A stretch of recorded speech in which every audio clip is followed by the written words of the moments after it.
Welcome to Putting Together, the podcast that goes through the entire body of work of Stephen Sondheim, show by show and song by song. My name is Kyle Marshall, your self-described Sondheim expert. Now, I know what you must be thinking. How are you posting a Sondheim adjacent episode so close to the last one that you did? Well, this one is very time sensitive, so I thought I'd put it up early, but this is going to be the Sondheim adjacent episode for the month of October. Whenever the one that comes out in November comes out, whether it's the beginning or the end, I don't know. But yes, I realize that these are coming out super close together. That's not my intention going forward.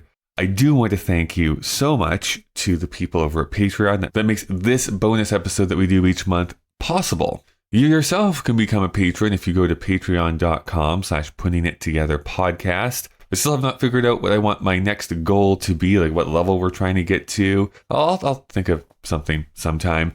Who I'm talking with here today. In New York City, there is a performance of Side by Side by Sondheim that's going to be happening this very week. So I got a chance to talk to director Geoffrey Doig-Marx, producer and performer Vanessa Paradis, and performer Mardie Millit, who was pen pal of Stephen Sondheim, which we get into all of that in this episode. So there's no reason to belabor the point anymore. Here's this episode about Side by Side by Sondheim, which you can go and see if you're in the New York area this coming week.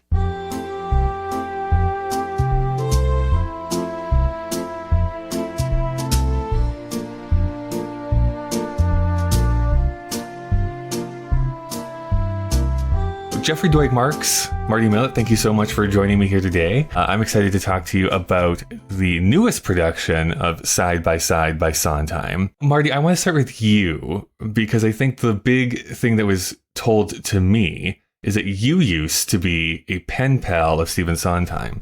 So yes. I want to know, A, is that true? And tell me more. It is true. And I was told, I wrote him my first fan letter when I was 14 years old. Mm-hmm. I was a precocious, lonely, fat teenager in the pre-internet days in a very small town in Ohio. Heard Sweeney Todd for the first time and I have to write this guy a letter.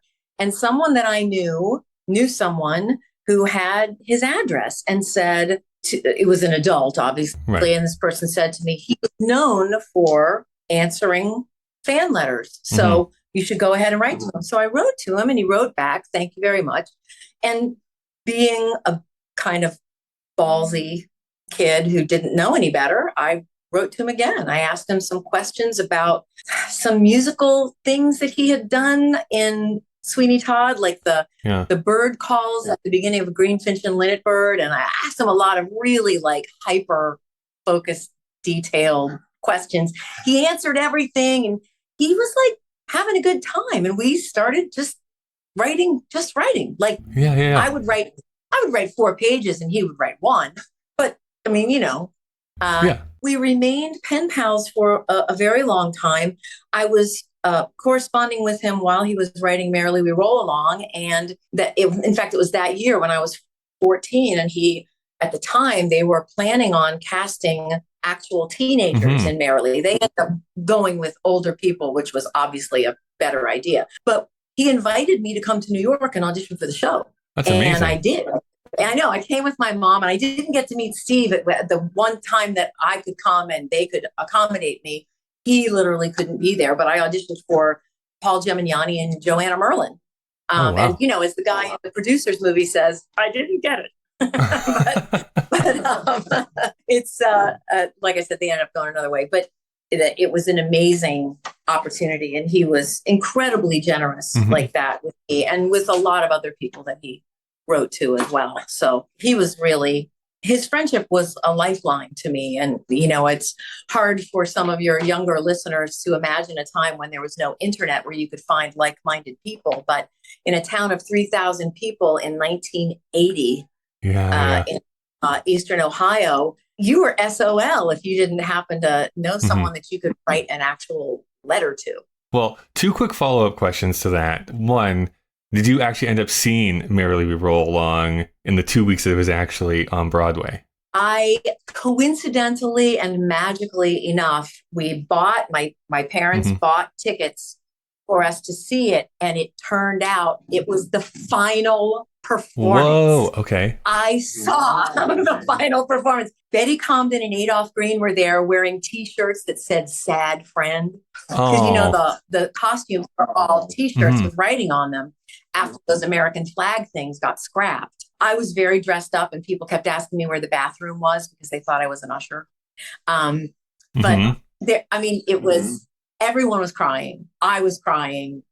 All the people around us were crying. It was an amazing thing to be present for. Oh yeah. I can't even imagine what the vibe in that theater was like on that last performance. Electric. And the way every song was cheered for. I mean, and I thought to myself, gee, show seems to be doing well. Why is it closing? I had no idea it was the final performance until the other question I was just going to ask was Sweeney Todd your introduction to Stephen Sondheim, or that was just like what you were obsessed with at the time? Todd was my introduction. My parents took me out of public school, sent me to a private school, and that's where I met Becca Mendelsohn. God bless her. She had been to New York and she knew that I liked musicals, and she said, "Have you listened to any new stuff?" And I was like, I'm not really into the new stuff. I don't like rock and roll. And she said, "Well, there's this guy, Stephen Sondheim." And I'm like, I've kind of heard of him. He wrote Send in the Clowns, right? She goes, "Here's my Sweeney Todd LP." And amazing. That was it. Absolutely blown away. Obsessed. Jeff, you, of course, are the director of Side by Side by Sondheim. This is not, of course, the first production of this show that's going on. I'm curious how you approach something like that then, something that's been produced multiple times. How do you make your mark as a director? Well, it's funny because the script is 1975, like all the references are 1975. So we had to go through first and update that to bring it up now. Like one of the lines was, 48 years ago, Stephen Sondheim was born in New York City. Had to change that. Sondheim doesn't have a lot of movement in it. And there were some numbers that I have a little more choreography in it, because I also think that goes hand in hand with Sondheim. And I'm trying to give it a fresh look and a fresh take on something that's already been done. So we've been doing that. We've been adding choreography to it and just really developing the characters. And it's really cool because it's in a review. So you can be a little looser than a book show. Right. With your characters and what they're doing at that time. That's nice. What was your first introduction to Stephen Sondheim? I don't remember a time in my life where I didn't have Sondheim. I remember in high school, they put on West Side Story to do Romeo and Juliet. And then I was listening to Side by Sondheim. When I was in high school, I loved everything that Sondheim did. And then when I saw... I think, everybody gets hooked with Sweeney Todd. I love Sweeney Todd, and I've loved every version of it. Company, I played that album until I once saw Pamela Meyer in a cabaret, and I was so excited, and I ran up to her at the end of the show, and I said, "I played your song so many times that it skipped, and I still played it anyways," and then I ran out of the room because I couldn't believe that I was meeting Pamela Meyer. Oh, yeah. I think I would still do that, to be honest with you. You have... a great many artistic endeavors. I was just on your website here a couple of days ago. There's theater, there's dance, there's your own writing and stuff that you're doing here as well. What made you fall in love with the arts, I guess, is a broad term, but theater in general? Well, when I was a kid, I wanted to be a choreographer. I didn't want to be a dancer. I wanted to be a choreographer, but I knew to be a choreographer, I had to make the journey as a dancer. And then when I worked several jobs as a dancer. Then I got to become a choreographer. Then I got to become a director.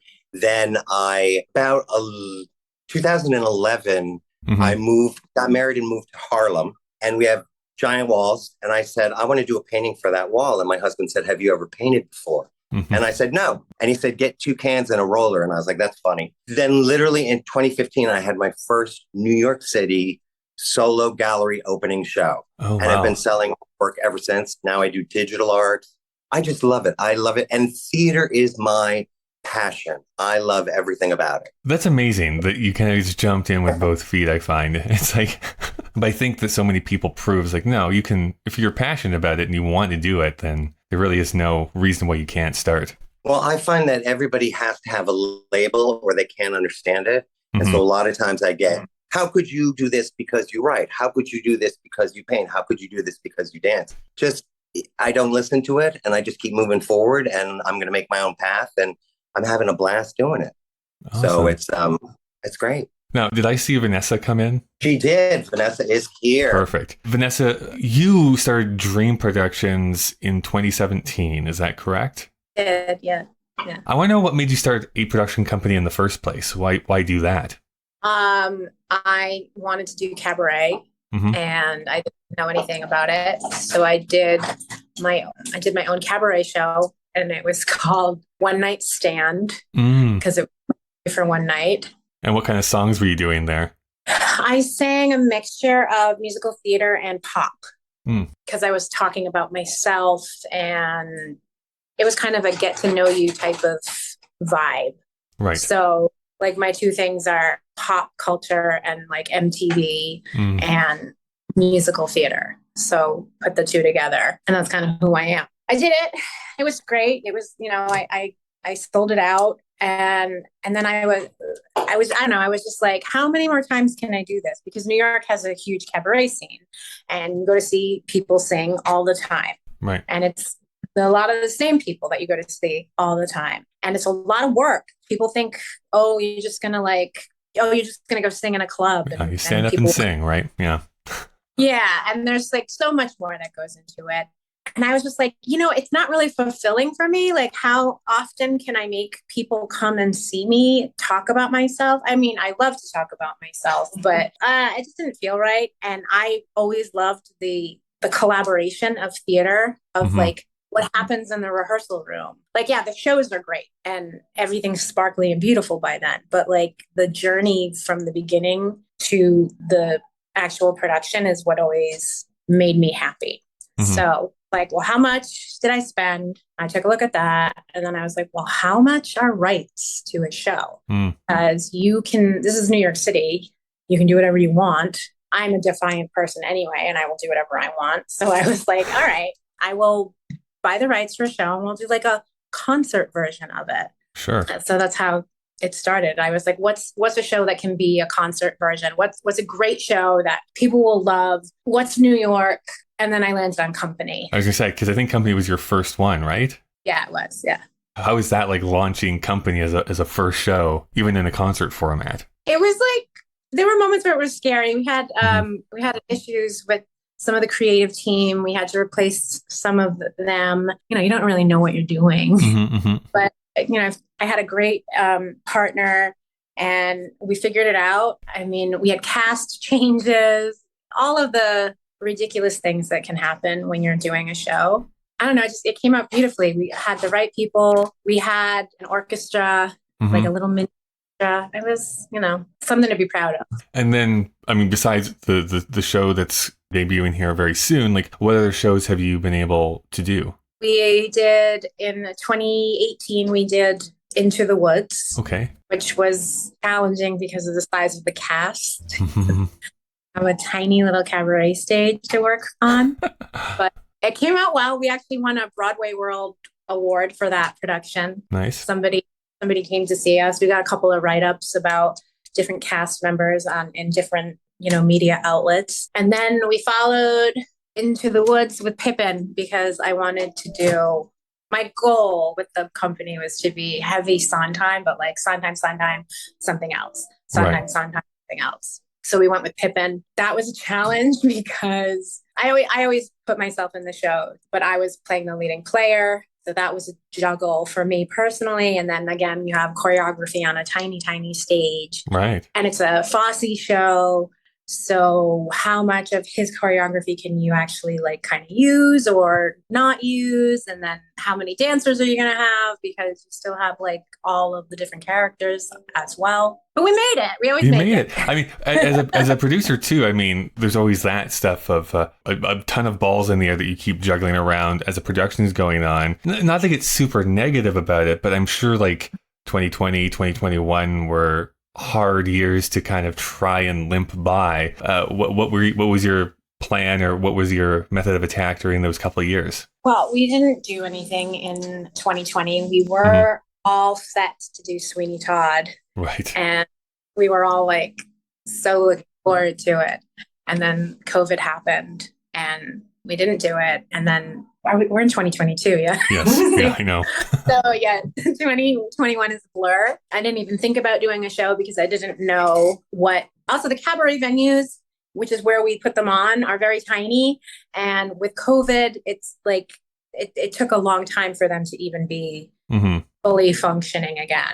And I just didn't do it. And then we were still going for Sweeney. Stephen died and people snatched up all the rights. So he's going to have to wait. I'm going to go back to Mardie here for a moment. So after you go and audition for Merrily We Roll Along, you don't get it, but I'm by the sounds of it, you continue to go out for other shows back in your hometown. Like, what was your journey like? Yeah, I did community theater for the whole time that I was growing up, from the time I was 12. And I had a wonderful mentor at the Towngate Theater in Wheeling, West Virginia. His name was Harold O'Leary. He also taught at Bethany College outside of Wheeling. And so Frances McDormand and I studied with the same acting teacher. Amazing. Yeah. But I continued to have this correspondence with Steve all through my teenage years. So it was, I was living in two different worlds, and like when Merrily closed, I wanted to talk about that because he and I were writing very regularly at that time, like a couple times a month. And when Merrily closed, and I wrote him after I saw the last performance, and I said how much I loved it. And I mean, of course, being a teenager, I mean, it affected me so much. It has informed my life ever since, in fact. And he wrote back to me and said, "You are one of the few friends of mine who didn't desert me after this show flopped. And I want to thank you for continuing to be my friend and being supportive of me, because I really need it. And in this business, as soon as people smell failure, they desert you." And I thought to myself, Stephen Sondheim? Right. Yeah. Yeah. It seems so weird, but yeah. Yeah. It was, I was given so many incredible gifts by accident or by fate or whatever in my interaction with him. That was one of them, to feel the power that my support can give to another person, even if I think he's 7 zillion miles above me. Yeah, yeah. Be kind and supportive to your colleagues. And that's how I look at them, no matter how big they are. Everyone likes a compliment. Everyone likes a real specific compliment. Right. It's stood me in good stead. He used to talk about being a gentleman, and that Dorothy Hammerstein told him that a gentleman is someone who never hurts someone else's feelings on purpose. This was after I had said something that I thought was funny, but really was just nasty. I was 16, which is, that's the age when you do those things. Yeah. And he really, he gave me a swat for it. Okay. And then we remained friends. So, I mean, it was a real human friendship with all of the highs and lows. And like, there was a time when I didn't speak to him. How do you do that? I was like, well, maybe we just shouldn't write for a while. He was like, well, maybe we shouldn't, because I was a huge effing idiot. But that's what you know when you get older. You can look back and be like, yeah, I was a moron back then. No, it all ended in a wonderful way. We remained friendly. And then when he got to be huge, like after Sunday in the Park, I didn't bother him anymore. But he was so famous after he won the Pulitzer. We would write to each other once or twice a year. I would just check in, write him a note for his birthday, blah, blah, blah. And I would always sign it, your old pen pal from Shady Side, Mardie Millit, And I would run into him occasionally in the city. Once I was working as a cater waiter at Carnegie Hall, and it was the night they did the revival of Anyone Can Whistle. And I kept in and listened to it, but I was at the after party and he was there with Arthur Lawrence. And so I just walk up with my tray of artichoke puffs. And I said, we're not supposed to schmooze with the guests. And I could see him recoiling. And I said, but it's me, your old pen pal, Mardie Millit. And he was like, gave me a big hug. Then he ate all of my artichoke puffs, stood there and talked to me, introduced me to Arthur Lawrence. Excellent. And I mean, he said to Arthur Lawrence, and I had written him letters, and he had also seen like the poetry that I wrote in college at this point. He introduced me to Arthur Lawrence and said, "This is my friend Mardie. She's a wonderful writer." That's amazing. To Arthur Lawrence.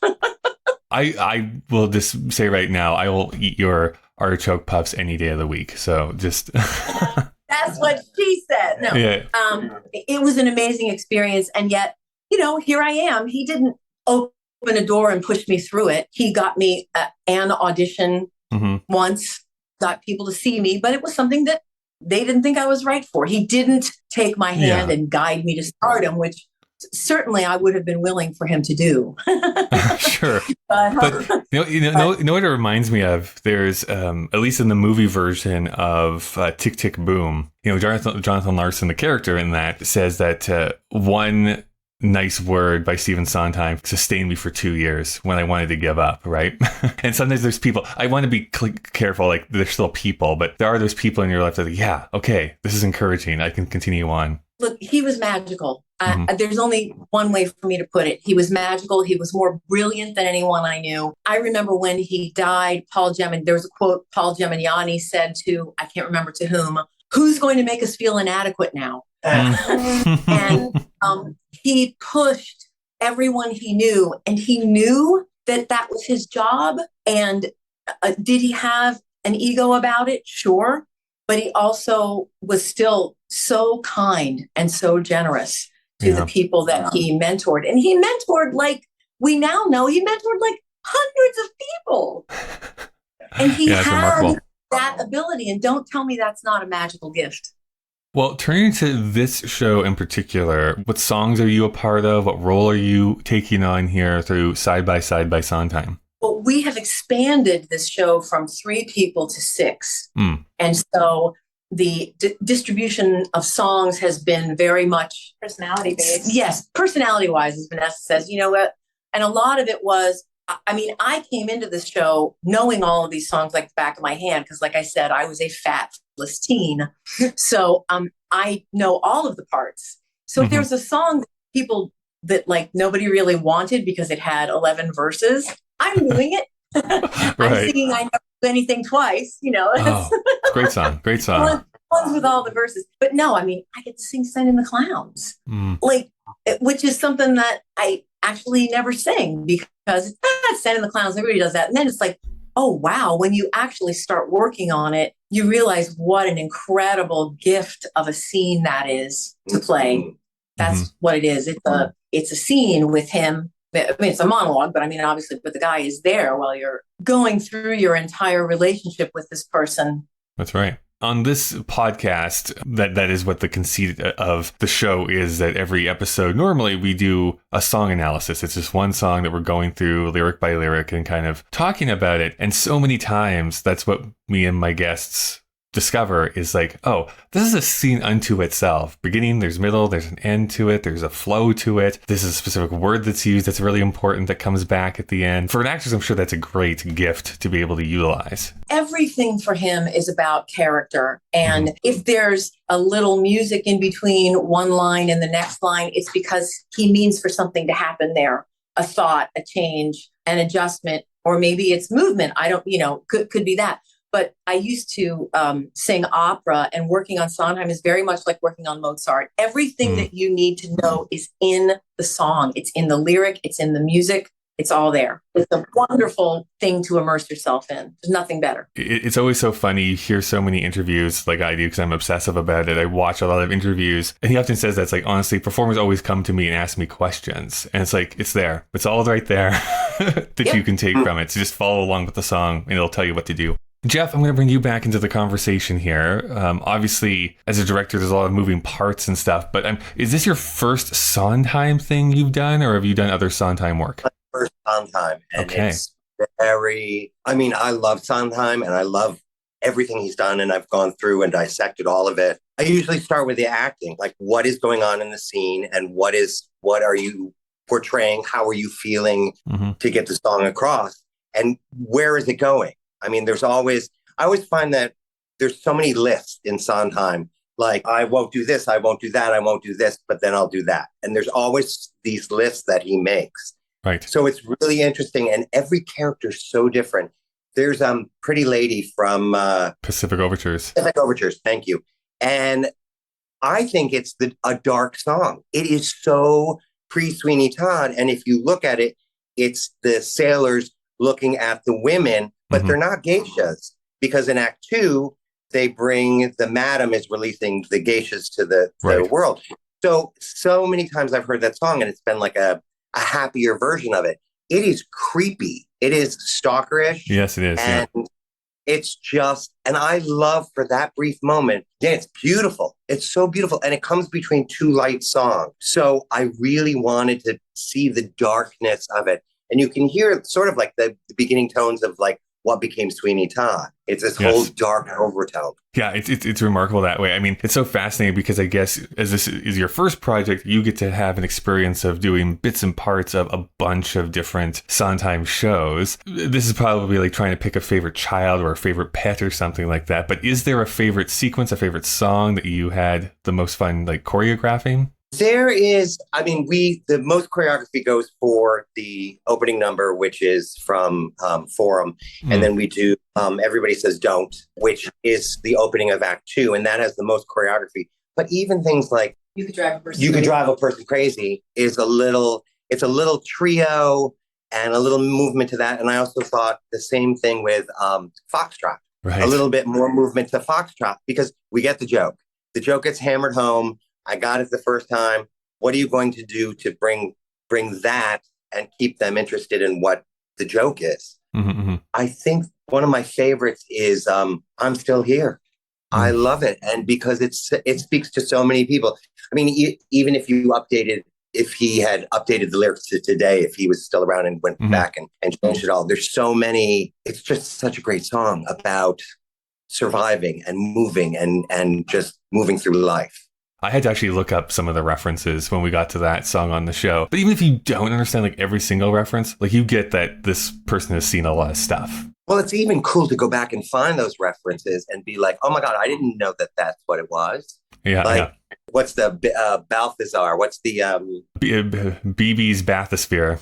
Yes. Mm-hmm. Thank you. Standing right here. The one who sings it, the person who sings it was standing right there. And to look up the history of where it came from and what was going on at the time. It's so interesting. And he's so many layers to what he does. There's so many directions that you can go with one line. You know, since there's been this reopening of Broadway here this year and crowds are coming out, there's a bunch of Sondheim revivals, of course, that are going on or have been announced or coming up, that sort of thing, for good reason after he passed away. Do you feel extra pressure at all because of that to like put on a good show? Unbelievable pressure, because I know we all know people in this business and they're like, I'm coming and I can't wait. And I'm like, oh my God, I have to deliver at it just has to be perfect. It absolutely has to be perfect. And that is, I'm feeling that pressure, you know, and if the show has to move, I want the show to move a little faster and to do justice to him. We have a cast member who also knew Steve Sondheim and said he's smiling down on us right now and he's really happy with what we're doing, and probably he would have come to see it. I mean, that would have been, I don't know what I would have done during that, but a lot of ham and a ham and a ham. But so it has to be perfect, and it's New York City, and it's everybody from.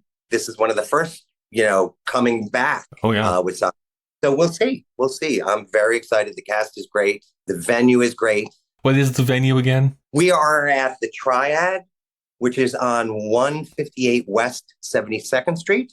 It is Triad, TRIAD, NYC.com for tickets. And we're October 6th at 7 p.m., October 7th, 7 p.m., and then we have a matinee on October 9th at 3 p.m. Because not all the performers can be here. Who is part of the cast? Oh my gosh. We have Sam Belanger. You met Mardie and you met Vanessa. We have Daryl Glenn. We have Tara Martinez, Sean Patrick Murtaugh.